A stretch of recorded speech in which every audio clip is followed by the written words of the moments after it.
Welcome to Whisky.com, where fine spirits meet. My name is Lüning, Horst Lüning. I'm the master taster of Whisky.com, and today, I show you the best whiskey bottles from August 2016, and I'm afraid there are only just two. That's because, it's vacations time. I did some funny videos with my son Ben, and so I didn't found so much time to taste whiskey, and out of those limited number of bottles, I chose these two for the best ones. And the first one is the Tomintoul 15 years old portwood finish, and this one is, it's a close to perfect marriage between a 15-year-old matured whiskey in standard casks, probably reused ex-bourbon casks and hogsheads, with a fresh portwood as a finish, and this subtractive maturation which reduces the bad tastes and in the whiskey so that only the good ones are left over, together with the additional maturation where the whiskey extracts aromas from the cask into the whiskey. This is close to perfect. The port wine casks are one of my favorites, and this was a fresh one, so there's a fruity content of port in this whiskey, as well as the oakiness from the cask, from the fresh port cask, but it's not that strong that there is a bitterness in it. There's a 12-year-old on the market as well, also has a portwood finish, but the finishing period was a lot longer for the 12 years old, and that 12 years old developed a little bit of bitterness, which you typically feel in the back of your mouth. So if you like bitterness, then the 12-year-old is definitely a go.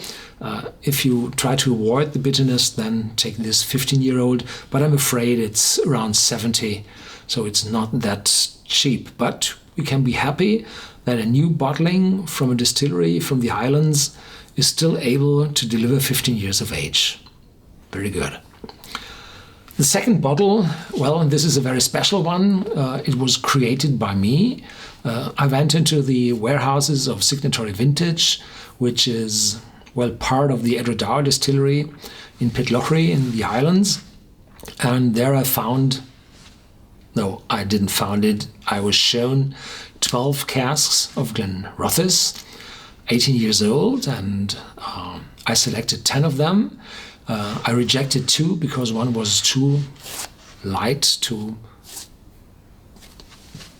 slim, to nothing, and the other one was a little bit too bitter. There was a bitterness in it.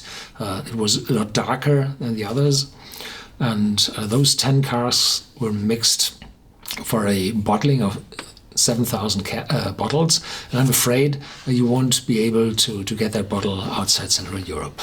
Sorry. But there are other Glenrothes bottles on the market from Signatory Vintage. Have a look for them. They will taste comparable, but there's the chance that the others 2 casks, the slightly bitter one and the weak one, that they might be combined to another bottling, and this will taste weird in comparison to this wonderful whiskey. This is it. Not more to say. There has been the Tobermory 20 years, which was bottled for Central Europe as a candidate here on my cask.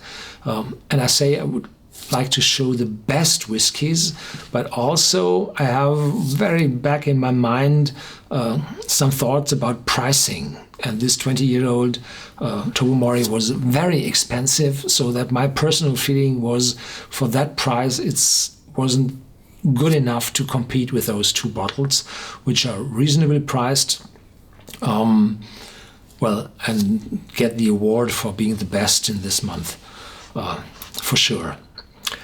Thank you for watching. Stay tuned. There's more to come, and next month I think I will have more bottles again here on my cask for the September, where the first autumn winds and cold nights will show up, and whiskey will taste better then. And yeah, stay tuned. Thank you very much.